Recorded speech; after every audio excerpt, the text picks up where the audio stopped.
dodo ayé ẹ ń purọ́ fún gbogbo èèyàn ẹ dẹ̀ sọ wá sínú òkùnkùn pátápátá inú òkùnkùn biribiri tí kì í bá ń ṣe pé Buhari tẹ́yìn tá à ń tẹ́ igan òun lọ́lọ́run lò fún wa o láì jẹ́ pé Buhari fìyà jẹ wá tó yìí ò ní pariwo wípé a fẹ́ pín lọ́rùn dáadáa Buhari lọ́lọ́run lò fún wa nígbà Buhari yẹn la wá rí ẹlẹ́yà gbogbo yín níta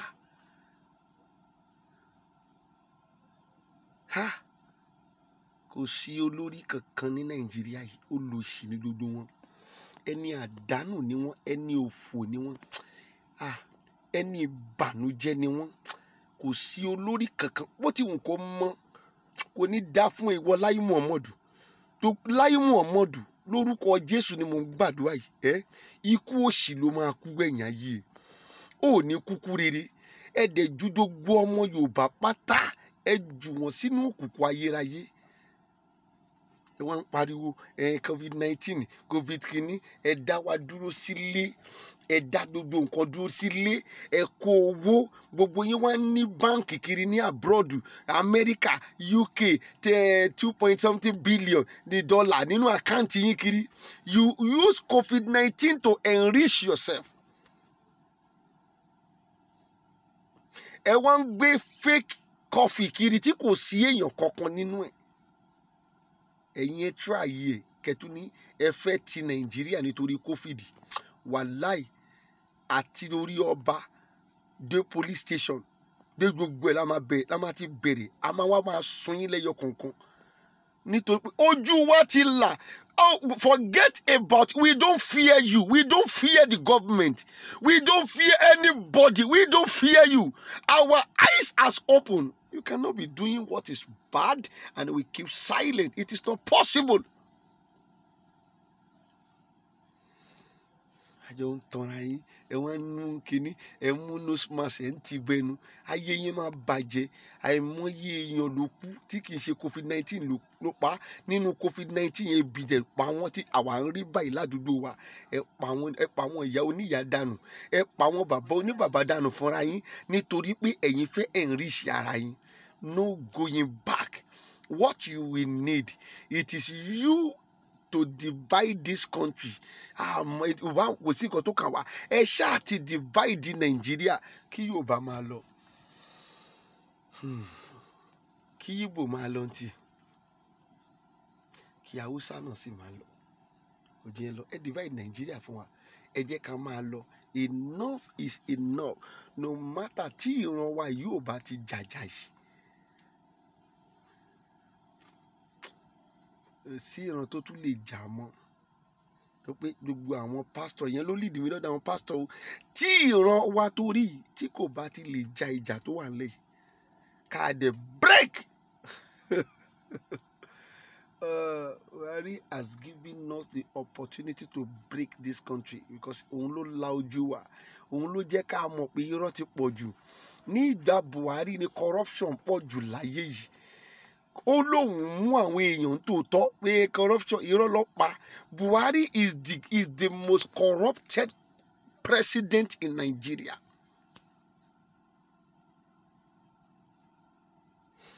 So therefore, if by this time or if we don't use this opportunity, if we break a country, our children cannot break it because your pastor has teach them how to fear.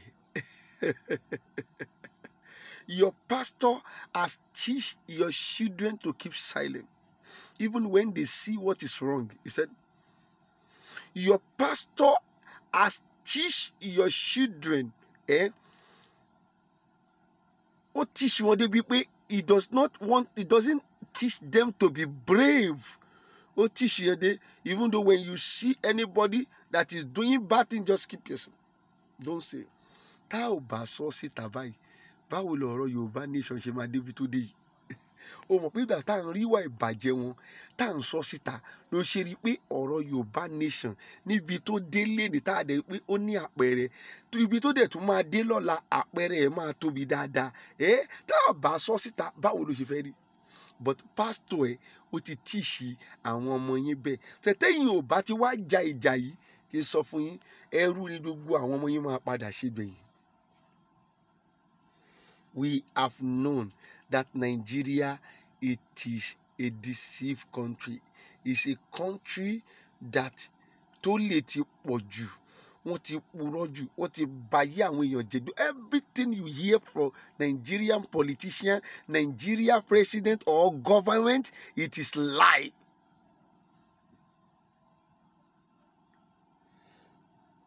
I told one pastor this Wednesday, I nearly fight the pastor. I said, you are a stupid pastor. You are a mad pastor. Ó ń pín oúnjẹ fún àwọn èèyàn. Sọ pé kì í ṣe nínú mo ti rí ẹ tó ti máa ń pín oúnjẹ. More than 2 years ni mo ti rí ẹ sí. Tó yẹ pé o máa pín oúnjẹ fáwọn èèyàn. Listen to me. Àwọn tó dẹ̀ pín oúnjẹ fún yẹn ayé wọn ò dáa mọ́.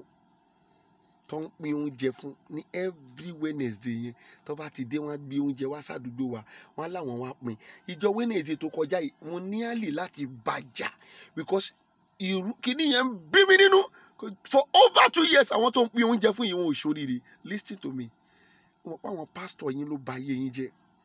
Ọ̀pọ̀lọpọ̀ ní pastor ti ba ayé ẹ̀ jẹ́. Ọ̀pọ̀lọpọ̀ ní àwọn ìmáàmù olórí burúkú yìí ti ba ayé ẹ̀ jẹ́ lórí pé wọ́n ń pín oúnjẹ fún àwọn èèyàn kiri. Ẹ jẹ́ ká tẹ̀ kọ́kọ́ mọ̀ pé bí wọ́n fi ṣe nǹkan ká mú yẹn kúrò ńbẹ̀. Ẹni tó ń pín oúnjẹ fún lójoojúmọ́ ṣó mọ̀ pé ohun tó ń kọ́ ni pé you are teaching that person to be lazy.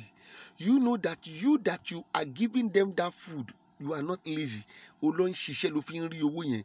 But àwọn kan tó wá ń fún lóúnjẹ yẹn lójoojúmọ́, you teach them to be lazy. And when they are lazy, they will be useless forever. Ohun tí èmi sọ fún pastor yẹn ni pé you need to empower. Tó bá yẹ pé mẹ́wàá lo empower, ó yá ó mọ̀yàn ní beggar complain. Then ó gbìyànjú kó wá sírú àdúgbò wa yìí kó kó èèyàn mẹ́wàá kó empower wọn. Tó bá wá empower wọn kó fún wọn ní iṣẹ́ tó lè máa ṣe tó máa lọ síbẹ̀ láti máa ṣiṣẹ́ yẹn tó máa gbowó oṣù wọn. Wọ́n máa wò pé èèyàn mẹ́wàá yẹn lè produce 100 people because one person out of them will produce 10 again.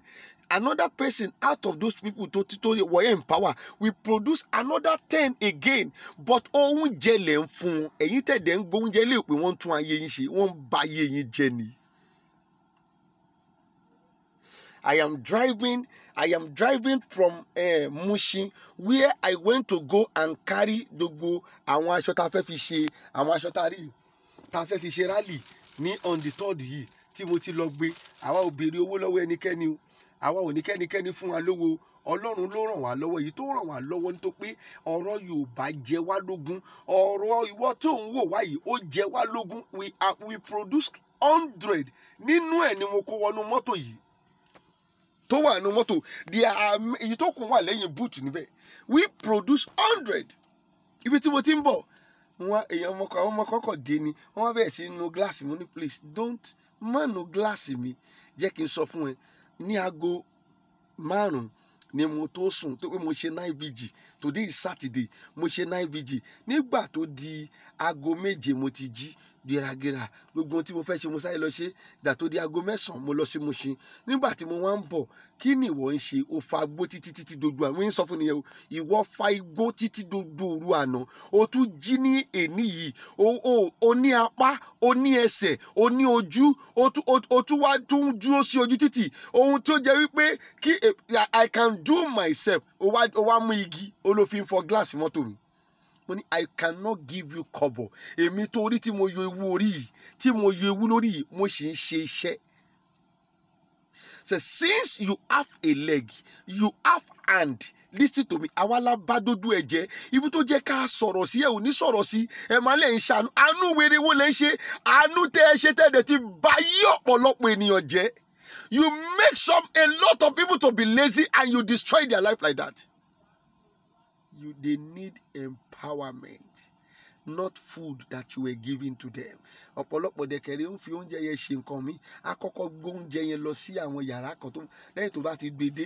Gbogbo àwọn tó wà ládùúgbò wa tí wọ́n ń gbé oúnjẹ, gbogbo wọn láyé wọn bàjẹ́ pátápátá. Ayé wọn bàjẹ́. Mo dẹ̀ ń pariwo lójoojúmọ́. Ètijọ́ Wednesday ló le tí mo fẹ́ bá pastor yẹn jà. You don't empower these people. You said you are rich, you are giving them food. You don't empower them. Tí wọ́n bá wá rán wọn níṣẹ́ tí àgàgà tẹ́ pé àwọn kọ́kọ́ dé sádùúgbò sí wọ́n wá ní wọ́n polówó ní APC wọ́n wá láwọn máa fọ́n ní 500 naira ẹ máa gbọ́ ẹ máa bẹ̀rẹ̀ sí ń jà. All in the name that ẹ̀yin pastor tí kọ́kọ́ bà ayé wọn jẹ́ náà. You teach them to be lazy. You don't teach them to go and work, or you don't give them, or you don't empower them. Tó ẹ pé bí dodo ayé ṣe wá ṣe rí nìyí bí mo ṣe ń sọ ìtẹ́kùn dodo ayé rí bẹ́ẹ̀. I am telling you, everybody will start working for himself. Mi ò ń béèrè nǹkan kan. I believe that my God can do it. I believe that the ability God given to me can do it. And God is doing it. That ability He has granted unto me is doing it every day. Kì í ṣe pé mi ò láwọn èèyàn tí mo lè béèrè kó ń ṣe ìgbéraga o. Kì í ṣe ìgbéraga ẹ̀yin màmá wa o. Kì í ṣe pé ìgbéraga ẹ̀yin bàbá mi o. Ṣùgbọ́n mi ò lè béèrè. Wọn ò bí mi bẹ́ẹ̀ pé kí n máa béèrè. Béèyàn bá ṣe fún mi nínú ọkàn ara ẹ̀ fine òun ló ṣe. Ṣùgbọ́n wọn ò bí mi bẹ́ẹ̀. Ṣojú òtìwọ́ tó ń béèrè ni. Ṣojú òtìwọ́ tó ń tọrọ ni. Ṣé wo tí o tiẹ̀ jókòó wípé orí kan náà ló bí àwọn yẹn, orí kan ló bí wọ̀gàn fún rẹ̀. O mọ̀ pé orí kan ní ń dádé ni, orí kan ní ń jìyà. Tó o bá dẹ̀ fẹ́ jìyà wá padà ṣiṣẹ́ lórí ọ̀rọ̀ ayé ẹ̀ nítorí pé kí ni iṣẹ́ ní oògùn ìṣẹ́. Múra sí iṣẹ́ ọ̀rẹ́ mi. Ṣé wọ́n ti gbàgbé ni? Ó ní mo sọ ọ̀pọ̀lọpọ̀ ẹ̀yin màmá ó máa ń dùn mí, ọ̀pọ̀lọpọ̀ ẹ̀yin bàbá ó máa ń dùn mí. Ẹ ti gbàgbé òwe àwọn ọ̀dọ́lọ́gbà, ẹ ti dànù. Àwọn pásítọ̀ wọ́n ti jẹ́ kẹ́ ẹ dán òwe nù. Wọ́n á ti ṣe ọ̀rẹ́ mi. Iṣẹ́ la fi ń dẹni gíga. Tá a kò bá rẹ́ni fẹ̀yìntì bí ọ̀lẹ là ń rí. Tá a kò bá rẹ́ni gbẹ́kẹ̀lé ayé àtẹpámọ́ṣẹ́ ẹni. Ìyá rẹ̀ lè lẹ́sí ilé kan tó bá gbójúlé wọn. Tẹ́tọ́ ni mo sọ fún ẹ. Those are the area tí àwọn pastor ti lọ wọnú ọ̀rọ̀ tí mo sọ lénìí. Wọ́n ti bà ayé àwọn èèyàn jẹ́. All in the name they think they are helping them. You don't help them. The only way you can help people is to make their life to be meaningful, not by giving them food every day because they will be lazy. Tó bá dàárọ̀ lánàá wọ́n á tún pẹ́ padà wá. Tó bá di ọ̀la wọ́n á tún fẹ́ padà wá. Ọ̀la kì í tán wọ́n á tún fẹ́ padà wá. Ọ̀la kì í tán wọ́n á tún fẹ́ padà. At the end of the day, they will not want to work again. They will be weak. They will be useless. Ìwà dẹ̀ máa ṣiṣẹ́ all in the name because you want to help people. Why don't you empower them? Give them work to do that they will be collecting salary every month. Nígbà èlò tó máa rí pé you are producing. Ẹ̀yin tẹ́ ń fún wọn lóúnjẹ ò produce. Gbogbo àwọn títí bí Joshua dá sílẹ̀ nǹkan báwo láyé wọn ṣe rí sí. Ètà bá ń sọ ẹ máa ní àwọn ọmọọ̀rọ̀ sọ. Gbogbo àwọn títí bí Joshua dá sílẹ̀ ń sìn tó dá sílẹ̀ báwo láyé wọn ṣe rí. Àwọn tẹ́ pé ojoojúmọ́ lọ́ máa lọ ń gbó oúnjẹ ń bẹ̀. Ó ní restaurant tí wọ́n ti ń jẹ oúnjẹ. Ẹ sọ fún mi báwo láyé wọn ò lè ṣiṣẹ́. They cannot work. That is why that church cannot work. The church cannot work. Those people, wọ́n ti even bí ọ̀dọ́ tèmi ṣe kéré tó yìí, wọ́n ti ṣe ni mò ń sọ fún ẹ dáadáa rí. We are talking from experience. From here, nígbà tí wọ́n ti pé àwọn ò rí nǹkan yẹn mọ́. Ẹ bá bẹ endure ọ̀sẹ̀ kìíní, ọ̀sẹ̀ kejì tí wọ́n ò rí nǹkan yẹn mọ́. Wọ́n kú lẹ́kù. Ṣé wọ́n máa fẹ́ ké bí pa wọn kú ni? Wọ́n á máa rí wọ́n tó máa kú òun ṣọ́ọ̀ṣì yẹn. Wọ́n ń lọ sí ṣọ́ọ̀ṣì tó máa tó ti jẹun jẹ. All in the name that the source kìíní yẹn owó pastor náà ló ti wá. You don't empower people. You are giving them food to eat. It is not possible. They must work. Ègún tí Ọlọ́run gé fún wa nìyẹn. Why don't you ask them to work? Ó ní ìwọ ọkùnrin, ó ní ìwọ yóò máa ṣiṣẹ́. The same thing. Ó gégùn fún olúkálùkù. You must work before you eat. Àtọmọ lápá tó lẹ́sẹ̀ tó ní gbogbo ẹ̀ tó wá dóṣe títì tó wá mú igi tó lóun fi ń fọ windscreen. Ẹ̀yin lẹ ogun ìdílé kọ́ ló ń bá wọn jà. Ẹ̀yin gangan lógun ìdílé tó ń bá wọn yẹn jà táyé wọn fi bàjẹ́. Pastors has caused a lot of life to be destroyed in this country. Not only pastors, our fast also they are there. I just want them to learn from this video. Share this video to them. Let them learn. Just empower. Bójẹ́ mẹ́wàá lágbára ẹ ká. Bójẹ́ márùn-ún ní agbára ẹ ká. Ìwọ kò empower wọn jẹ́ kí wọ́n lọ ṣiṣẹ́ sẹ́. Let them go and work. Let them use that strength tọ́lọ́run fún wọn to work and to collect money. They will be reasonable and they will they will be useful now and then and forever because you have trained them to be useful. Ohun tí ìjọba Nàìjíríà náà ṣe fún wa nìyẹn o. Kò tẹ́ ṣe pọ́ mọ́ ọ̀tá pọ̀ ń ta nìyẹn. Yes, nǹkan tẹ́ ṣe pọ́ lè pọ̀ ń ta nìyẹn. Nígbà ìdìbò sí wọ́n ti gbébọn fún wọn. Gbogbo ohun tá ń ṣe sí wọ́n ti kó bọ̀ fáwọn èèyàn. Ìgbà tó bá dẹ̀ kó bọ̀ fún wọn ṣé ó lè dábọ̀ padà. The same thing. Your pastor and the politician in this country, they are in the same level. Abaniláyọ̀ jẹ́ ni wọ́n, abanilógo jẹ́, abaninírìn àjò jẹ́ ní dodo wọn.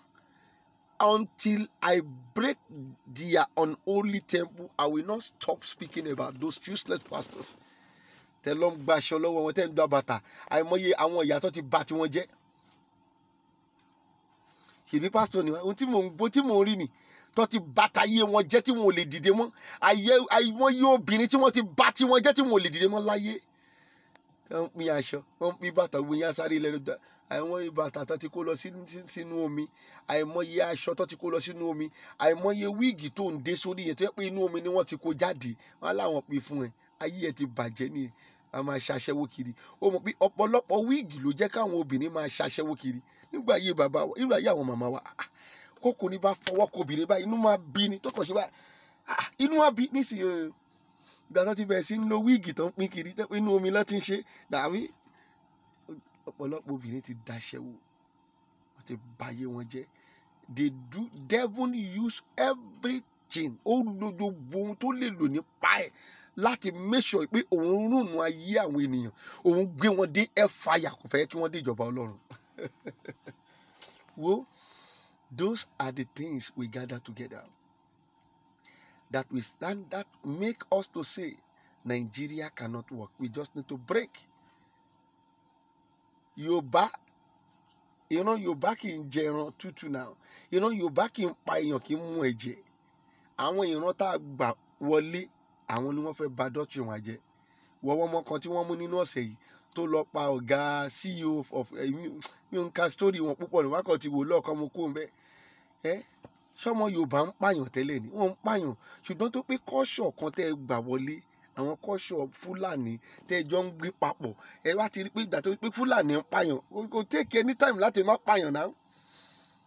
Ní títí di ènìṣẹ́ bí èèyàn bá pè mí lórí fóònù bó ṣe ń pè mí mo máa ní yẹsà bó ṣe ṣe yẹsà yẹn ṣọpọ̀ ò rí mi èèyàn yẹn ò rí mi bó yẹn ní ẹ̀sà bó ṣe ẹ̀sà ní mo máa ṣe ní lórí fóònù.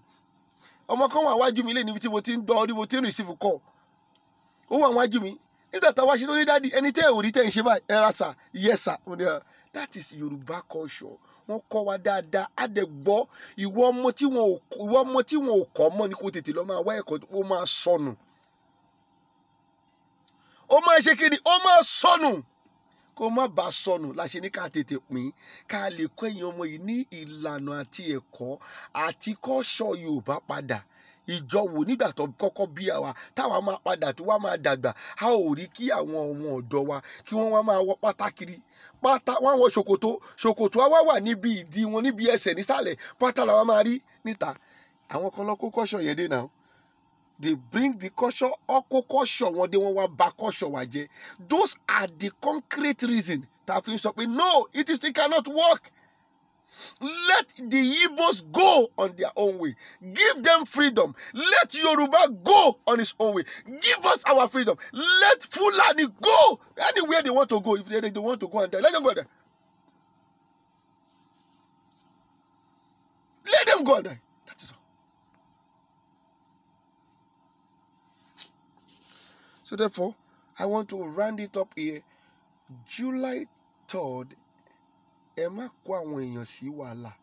ẹ má fi ọ̀rọ̀ burúkú tó wà lẹ́nu yín ẹ má fi kó wọn sí problem ẹ wá ń jẹ́ kí ọkàn wọn máa ga sókè ẹ wá sọ di bàbàrà ṣe bá àlàlà fẹ́ ja ogun ó mọ̀ pé ìwọ tó ń sọ pé ò fẹ́ nǹkan mọ́ tẹ́ ń pariwo ó mọ̀ pé ogun ló máa padà lead sí nígbà táwọn tí o ní ò fẹ́ nǹkan mọ́ lọ́dọ̀ wọn yẹn bá wọn máa dìde tó bá láwọn ò gbà ìwọ náà dẹ̀ ní ò gbà kí ló máa padà di ogun nínà. ẹ yé máa jáde kẹ́ wá máa sọ̀rọ̀ burúkú gbogbo ẹ̀yin alágbára la tún pè lẹ́ǹkan sí ilẹ̀ Yorùbá ẹ jẹ́ kí n sọ tòótọ́ fún yín ẹ tètè tú jáde on the second ní kẹ́ dẹ́kun ẹ jẹ́ ká dojú ti ẹni tó pe rẹ̀ ní bàbá wa mo mọ bàbá mi o Tinubu can never be my father. I know my father. The name of my father it is Emmanuel Akànnì Ṣómùìwà. Ìran bàbá tiwa ṣó ń gbọ́ mi wọn kì í fi ẹ̀yìn gbọ́fà iwájú ni bàbá wa fi ń gbọ́fà. So therefore, no one who is Tinubu that he will come out and begin to say is our father, is the father, is oh mo bàbá ṣé wo mo bàbá ẹ ni oh mo orúkọ bàbá ẹ ṣe jẹ́ ká dojú ti Tinubu ẹ jẹ́ kí a jáde ní millions ká dojú ti àwọn tí Tinubu fẹ́ ránṣẹ́ gan. Ṣùgbọ́n tó gbé yín tẹ́ bẹ̀rẹ̀ sí ń pariwo kiri yìí tẹ́tẹ́ra yìí I don't know if you are agitator or whatsoever ọ̀pọ̀lọpọ̀ tiẹ̀ ló ti wà lórí YouTube ó tiẹ̀ ti sùn mi kiri kan ọjọ́ yẹn àwọn màmá wa míì náà máa ń pè mí máa ní ẹ jọ̀ọ́ màmá ẹ lọ gbàgbé ẹ máa gbàdúrà fún wa àwa tó rí ẹ mọ̀ pé tó bá fẹ́ jàjà a ò gbọ́dọ̀ máa sọ̀rọ̀ ẹni tí kì í ṣakin ọ̀rọ̀ akin la gbọ́dọ̀ máa sọ nítorí pé ẹnu ọmọ akin la ti ń gbọ́rọ̀ akin lójoojúmọ́ àwa tó rí àwa gan ti rẹ́dì láti kú ẹni tó fẹ́ pa wá là ń dúró de ṣùgbọ́n àwọn tó fẹ́ pa wá gan sá nítorí pé ẹni tó rẹ́dì láti kú ó mọ̀ pé ẹni yẹn kan ti ṣe kíni ó ti múra sílẹ̀ ẹni tó fẹ́ pa náà kí yẹn wá ṣe kíni kó náà lọ yẹ kíni kó lọ múra sílẹ̀ ó mọ nǹkan kan ṣe má sọ̀sọ́kúsọ ọ̀rọ̀ ń ta ìwà wa la pe ogun tá a bá dẹ̀ pe ogun tẹ́ni tí ń bá wá apple on the third tó padà yí sógun kò sí wàhálà ẹ yé máa bu omi tútù sí ọkàn àwọn èèyàn tó fẹ́ jáde lọ́jọ́ yẹn gbogbo ọ̀rọ̀ játijàti tẹ̀ ń sọ àwọn kan ti wà ń Bọ́ládé wọ́n wà ń Bọ́ládé o wọ́n máa ti ń ráṣọ wa o wọ́n ń ráṣọ Oòduà o àwọn náà máa ẹ jẹ́ ká mẹ́nu kúrò ń bẹ̀ ṣe báwa la fẹ́ jà ṣe báwa la nídìí òmìnira ohun tá a bá dẹ̀ bá láàrin ìrìn àjò yẹn la ṣe kí ni la bá so therefore a máa jáde tán pátápátá ohun tó bá fẹ́ ṣẹlẹ̀ ní afẹ́rí on the third it is compulsory we will go out on the third is on the third. We will go out. We will go and rally.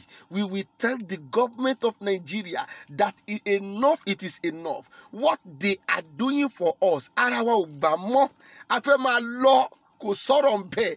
We want to go. Buhari. We want to go. Buhari. We want to go. So that's the little thing I want to say here is that gbogbo ẹ̀yin tẹ́ ń sọ̀rọ̀ tí ẹ pé ẹ fi ń fi ìbẹ̀rù sínú ọkàn àwọn màmá wa àwọn bàbá wa ẹ lọ jáwọ́ ń bẹ̀ ẹ jọ̀ọ́ ṣe báwa la fẹ́ jagun that is where I am going, that is my point. Àwa la ò fẹ́ nǹkan mọ́ àwọn tó dẹ̀ ń tì nǹkan ta la ò fẹ́ yẹn àwọn tó wà lọ́wọ́ ta la ò fẹ́ mọ́ pé kóníkálukú máa lọ àwọn gbọ́ ready láti jẹ́ ká lọ tó bá wá padà jẹ́ bẹ́ẹ̀ pé wọ́n retaliate kí ló máa dìyẹn ṣèwógun ni kí lẹ wọ́n bẹ̀rẹ̀ sí ń pariwo kiri fún ẹ ṣọ́ra o gbogbo ẹ̀yin tẹ́ fẹ́ jáde níjọ́ yẹn ẹ ṣọ́ra o ẹ má gbọ̀nà Òṣòdì o ẹ má gbọ̀nà kíni o ẹ ń tanra yín ẹ yé ṣe dodo òṣì tẹ́ ń ṣe yìí tí Yorùbá bá ṣì ń ṣe dodo yẹ ò lè jagun tẹ́ ò bá dẹ̀ jagun ẹ ò lè bọ́ nínú oko ẹrú I am telling you the fact. This is the golden fact of it. Ẹ ò lè fẹ́ bọ́ nínú oko ẹrú tẹ́ ń ṣe dodo yìí ẹ máa sọ̀rọ̀ síwájú ẹ tún máa sọ sẹ́yìn ṣe bẹ́yìn lẹ́pọ̀ àwọn alájọ mọ́ọ̀dì tọ́dì kí ló yẹ tẹ́jú wọ́n ń jáyà lórí ẹ jẹ́ ìwọ ló jẹ́ kó o bọ́ta kó o encourage dodo àwọn ọmọ Yorùbá pátá wípé ẹ bọ́ta tán kò yí pé kí wọ́n máa sọ̀rọ̀ òṣì wọ́n da Bọ́ládé o Bọ́ládé wọ́n lọ ti kẹ́ nǹkan síbẹ̀ o wọ́n máa yin bọ́ǹbù o. Báwo ló ṣe máa yin bọ́ǹbù? Ṣé Kútọ́nù ló ń bá wa jà ni? Talk to me. Ṣé ẹlòmíì ti máa sọ̀rọ̀ kalẹ̀ gan máa mọ̀ pé sọ̀rọ̀ tẹ́ni sọ ìmọ̀pọ̀lọ lórí. Ṣé Ghana ló ń bá Nàìjíríà jà tó máa fi yin bọ́ǹbù? Talk to me. Bí ìlú kan bá yin bọ́ǹbù kí n sọ fún ẹ gbogbo iye bọ́ǹbù tó wà lọ́wọ́ wọn òun ni international community mọ̀. Ó ní iye bọ́ǹbù tó gbọ́dọ̀ wà nílùú kan. Lọ́wọ́ dáadáa lọ́ọ̀ wà nínú gbogbo ẹ̀ tó dẹ̀ níbi tó ti lè yin bọ́ǹbù. Ó níbi tó ti lè yin bọ́ǹbù náà.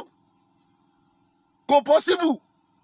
Ó ní ibi tí wọ́n ti lè yin bọ́ǹbù kò ń ṣe níbi tá a ti ń ṣe rally peaceful rally kéèyàn kan ló ń fẹ́ yin bọ́ǹbù kò possible. Má jẹ́ kí wọ́n máa tàn ẹ́, má jẹ́ kí àwọn tí wọn ò mọ̀ kankan wá máa gbé ìjayà sí ẹ lọ́kàn.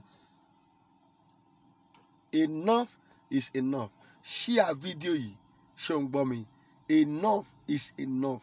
Share fídíò yìí and no going back. Yorùbá nation no going back. A ò ní kú. Ṣé o ń gbọ́ mi? A kàn ń fohùn wóhun ni tá a bá ń sọ̀rọ̀ pé ikú whatsoever. À ń fi ohun wóhun. Àwa ò ní kú. Èmi àti ẹ náà lájọ máa jọrọ Yorùbá nation. Ṣé kó share kó jẹ́ kí gbogbo èèyàn rí. Gbogbo wa ní ká tú jáde kẹ́ẹ̀dẹ̀ rántí pé Redeem lè fẹ́ ṣe program on the 3rd. Gbogbo ẹ̀yin tẹ́ fẹ́ wá láti travelling, ẹ̀yin tẹ́ fẹ́ wá láti Abẹ́òkúta, tẹ́ fẹ́ wá láti Ọ̀yọ́, tẹ́ fẹ́ wá láti Ìbàdàn, tẹ́ fẹ́ wá láti Kwara, tẹ́ fẹ́ wá láti Ìlọrin, tẹ́ fẹ́ wá láti Ọ̀ṣun state, tẹ́ fẹ́ wá láti Èkìtì àti Ondo ẹ tètè dé s'Èkó níjọ́ Tuesday níjọ́ on the 2nd gangan ní kẹ́ dé s'Èkó. Sorry, on the 2nd ní kẹ́ dé s'Èkó. Kò sí wéyìn lè jẹ́ there must be go slow. Ní on the 3rd ẹ dé s'Èkó ní on the 2nd ká lè mójú ajé sóní ká sọ pé ojú adé onísọ̀nì ká lè mú kóra wọn. Ẹ fọkàn yín balẹ̀ kò sí wàhálà. 2021 July 3rd we come and it will go. Kò sí problem. Ṣùgbọ́n a ní láti dojú ti ẹni tó pe rẹ̀ ní bàbá wa. Àwa mọ̀ bàbá wa, èmi mọ̀ bàbá mi, ìwọ náà mọ̀ bàbá ẹ̀ tó níyàwó ní jáde tó lòun lẹ́kùú. A gbọ́dọ̀ jọ jáde àbájọwọ́ òun la fi ń gbẹ́rù lórí èèyàn kún un lè ṣe. Ẹ jẹ́ ká jáde ní millions ẹ̀rọ ohun tó máa ṣẹlẹ̀ ńjọ́ yẹn. Ẹ ṣé gan ni. Ẹ share fídíò yìí. Èmi ti yín tòótọ́.